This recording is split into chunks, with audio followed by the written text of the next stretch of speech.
Welcome to Talking Crue, an unofficial Motley Crue podcast. I'm your host, Kevin Humphrey, where I talk all things in the world of Motley Crue. This is episode 32 this week, Motley Crue's Carnival Sins Part 2, the live album review. There's one of them right there. We'll talk more about that here in a minute. This week in Motley news, quite a lot of it. I meant to mention this in last week's Motley news, but somehow I skipped over it for some reason. John 5 was invited to play at the Guitar World Studios in New York City, where he plays the Les Paul and Mary Ford song, How High the Moon.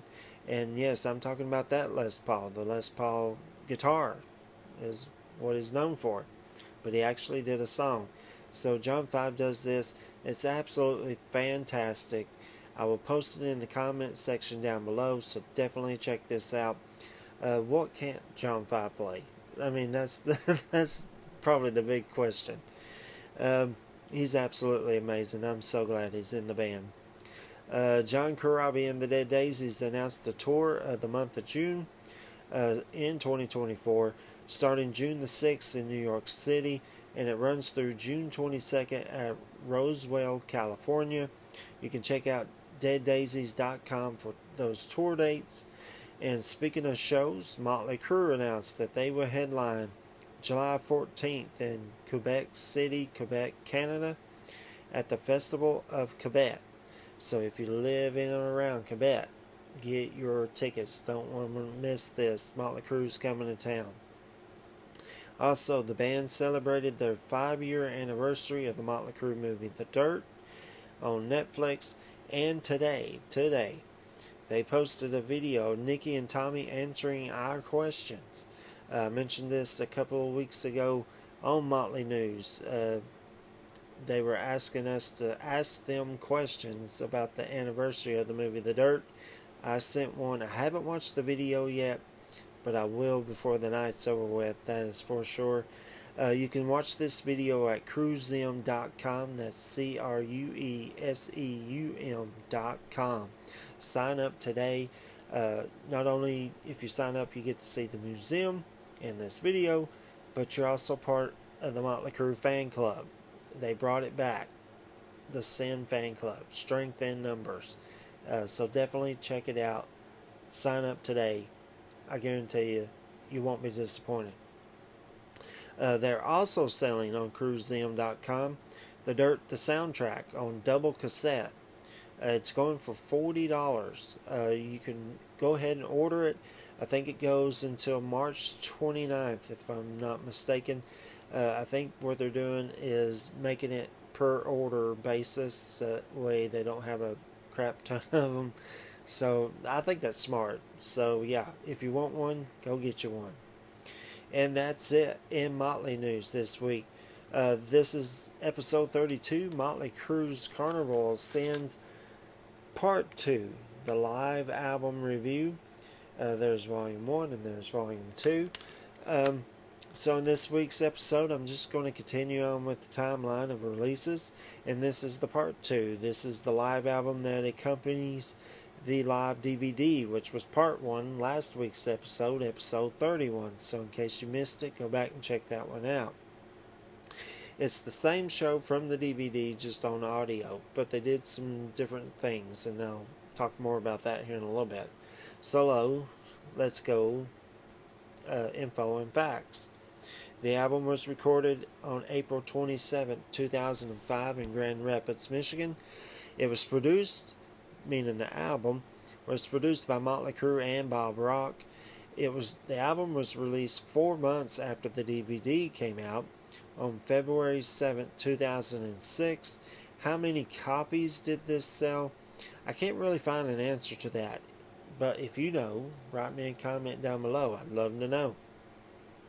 There's 3 different versions of this.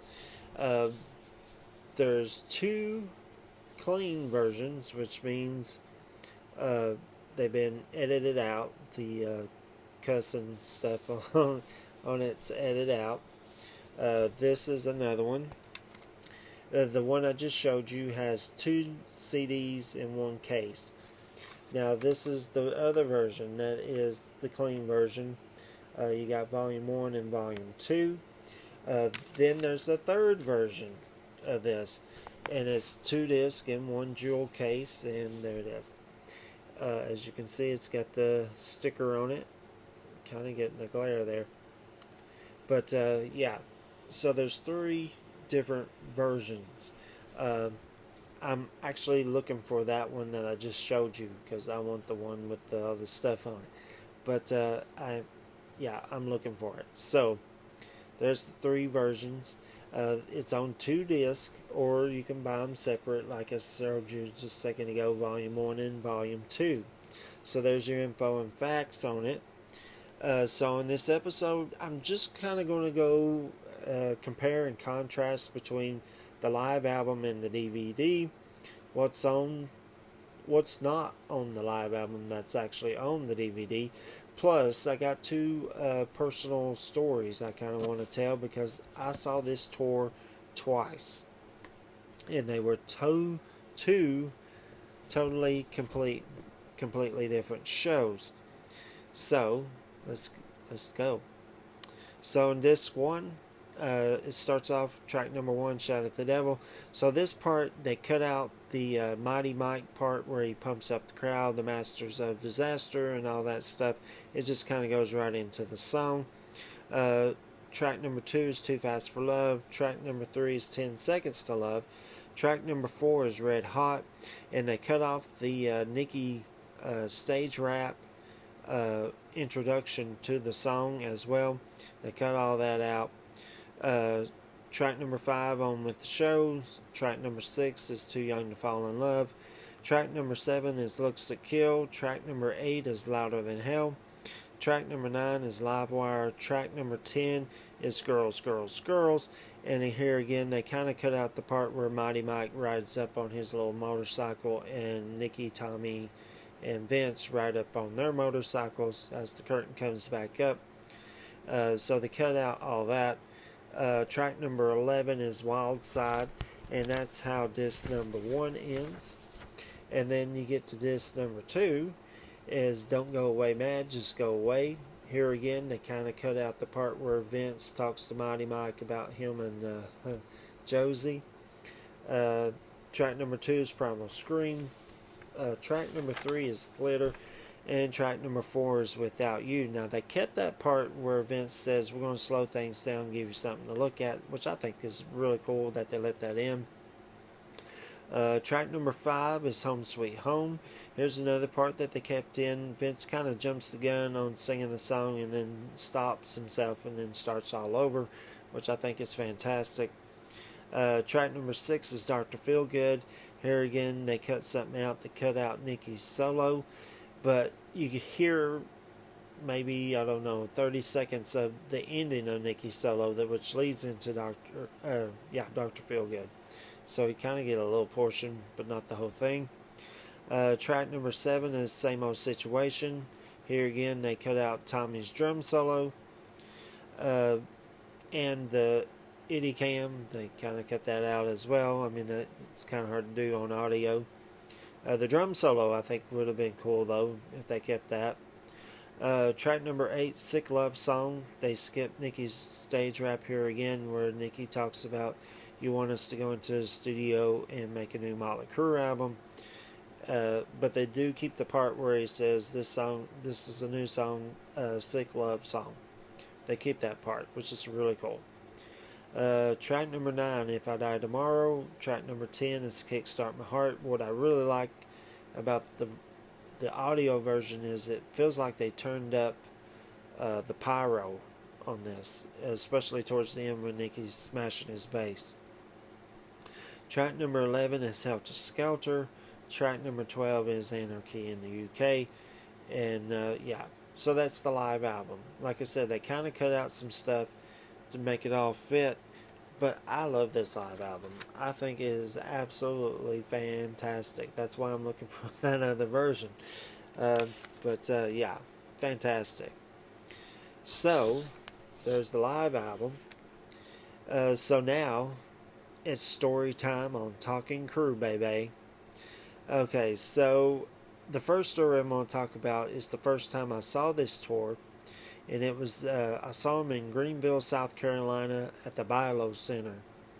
Um, I live in Knoxville, and when Motley Crue announced they were going to do this tour, I quickly went on Motley.com, found out where was the closest place because they didn't announce they were coming here. So the closest one was Greenville, South Carolina. So I'm going to sound old. So all you younger Crue fans, to give you guys an idea of what this was like in 2005. There was no cell phones. There was no laptops. Internet was on a desktop. To get internet, you had to get it at Walmart, and I'm wanting to say Target. They had these like CD looking things. You put them in your desk drive, and you had to download AOL, which is American Online. Then you had to have a ground phone, and you had to hook up to the internet using your phone line. And if somebody called, you're screwed. You just got kicked off. So I say that to say this part. So I had to use the AOL to buy the ticket and to find out how to get from Knoxville to the Bilo Center in Greenville, South Carolina. Again, there's no GPS, there's no Google Maps, there's none of that existed. So I printed off the copy, and the day of the show, I get up early, I find out which Motley shirt I'm going to wear. I get the Red, White, and Crue CD to pump myself up on the way to the show. I tell my ex at the time, I tell her bye, the kids bye, I leave. So I'm pumping myself up, I'm having such a great time, I'm driving all the way down to Greenville, and I get to Greenville, okay, I call my ex, tell her I made it safe, I go to the Bilo Center, there's some crowd of people already standing outside because they hadn't opened the doors yet. So I go over, and we talked Motley Crue, which was absolutely fantastic. And when I get in, I already knew my ticket sucked, but I thought I took it in advantage. I got a ticket way in the back, way up top, as Nikki and Tommy calls it, the Stevie Wonder section, because you can't see beep. So, but I took advantage of it because I could see the whole entire stage.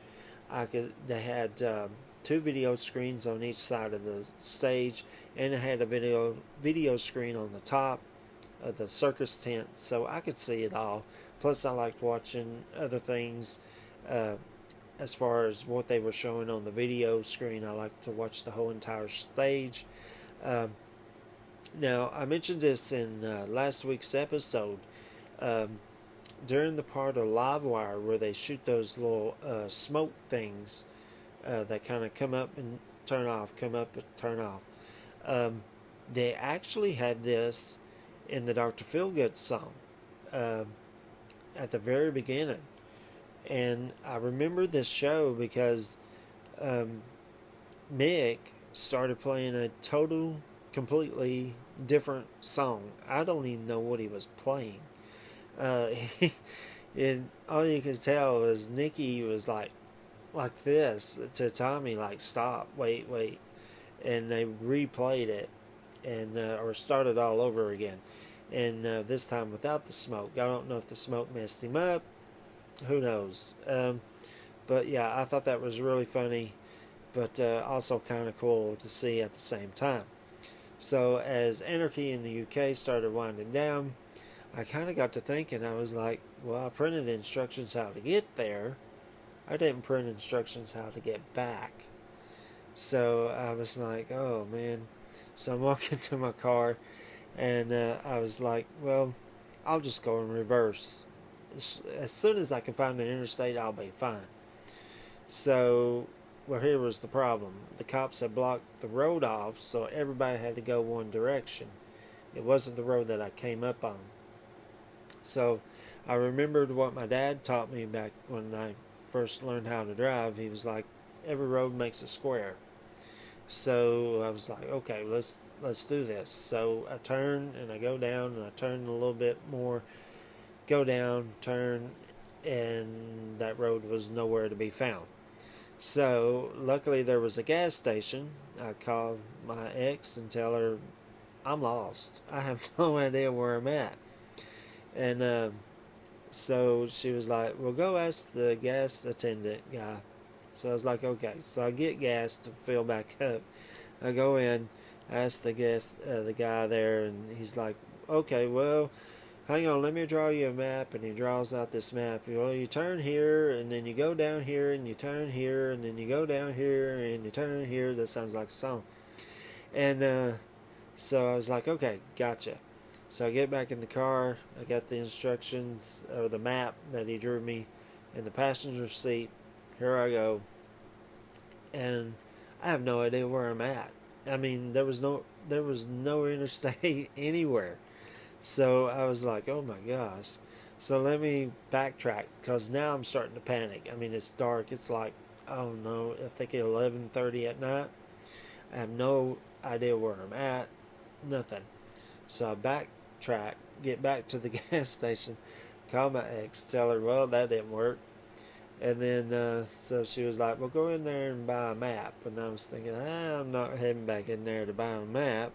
But I told her, well, there's a cop pulls up. I said, let me talk to this cop. So I hang up. I wait until the cop gets his gas, comes back out, and I tell him my situation. And first he sees my Motley Crue shirt, this one right here. And he says, well, how was the show? And I tell him it was absolutely fantastic. And I tell him I need to head back home and I can't find the interstate. He's like, well, what you do is you go down here and you turn right here. And then he goes, you know what? I'll just show you. So I get in my car. He takes me to the intersection of the interstate. He flashes his lights and had his beam light shining at it. I flashed mine, and then many hours later, I finally got home. So there's that part of the story. So now story time number 2. A few months later, they did announce they were coming here to my hometown of Knoxville, and I was super excited. I got tickets when tickets went on sale. I was 5th row from the floor, which is the first balcony. It's from the floor up. I was on Mick Mars' side of the stage. Now, I mentioned this a few times about Motley Shout, which was a fan forum on the internet. People have been saying about past concerts that Motley was cutting the shows short, either not doing an encore or they would add the encore in the main set. And then that kind of gave me a flashback because I remember reading in Metal Edge magazine back in 89-90 the Dr. Feelgood tour. Fans could write comments to this magazine and they would publish them or try to get your questions answered. Somebody had wrote, went and saw Motley Crue. The show was cut short. They didn't do an encore. This and that and the other. So all these memories started flashing back in my head, and I'm thinking, oh no, oh no, oh man, I hope we're loud. But I remember reading, I'm pretty sure it was Doug Thaler's management, he was the manager of the band at the time, said, if the band doesn't think the crowd's loud enough or crazy enough, they may cut the show short. So that was all going through my head. So when I get to the show, I'm so excited. I can't believe how close I am. And luckily the place was packed. And another part was they announced they were doing, had 2 opening acts. I mentioned this last week in last week's timeline. Nothing against these 2 bands. So Sum 41 and the Exies were supposed to be the opening acts. So when I'm sitting there, the circus curtain's already down and the video screen's already down, and I went, phew, good, no opening act, so I don't have to worry about that. Just Motley Crue. So So yeah, we were loud, we were crazy. The It was a total, completely different show. They cut out two songs in the main set list that. Oh, I meant to tell you about the Greenville show real fast. The Greenville show is exactly the DVD, word for word, all that. It's the same show. So when I went and saw the Knoxville show here in my hometown, they cut out two songs. They cut out Too Young to Fall in Love, and they took out Glitter, but I was almost positive they played Glitter, but I checked out setlist.com and it said no, they didn't play it. But also at this show, I noticed the band was more comfortable with each other. They were joking around, laughing. You could tell they were absolutely having a blast. Now, because they cut those two songs out, it gave the band another time to kind of laugh, make fun of themselves. I remember this really well. In fact, I was telling my wife about this the other night. So, when Nicky gets the camera and he introduces Tommy, Vince, and Mick, and then Tommy gets the camcorder, he introduces Nicky.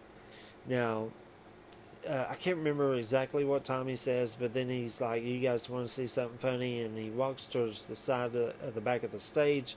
There's Nicky, who looks like he's peeing in a trash can, and he says something, and Nicky turns around and he's got a big dildo in his hand, or looks coming out of his pants. So yeah, it was stuff like that, and it made it so much fun. Yeah. They were on stage for 3 hours, maybe 3.5. It was so much fun.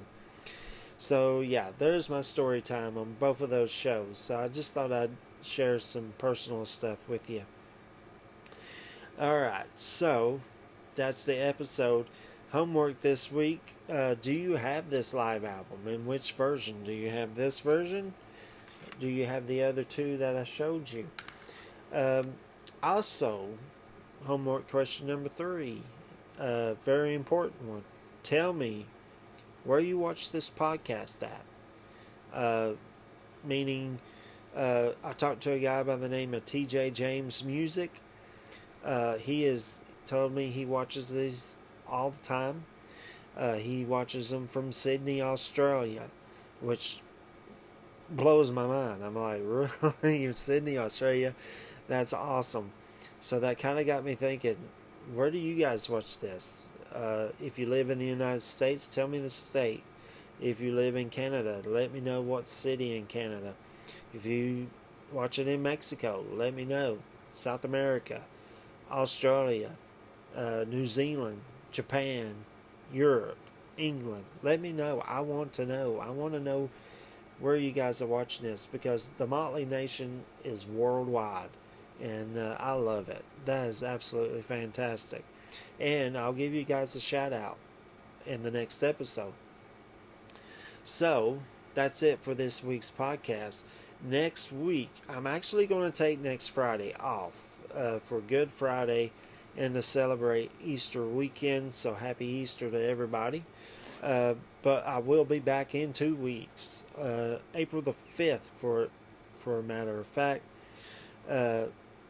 Episode 33, Motley Crue's next studio album, Saints of Los Angeles album review, is episode 33. That'll be in 2 weeks. So I can't wait to talk about this album. If you know anybody that is a Motley Crue fan, send them this way.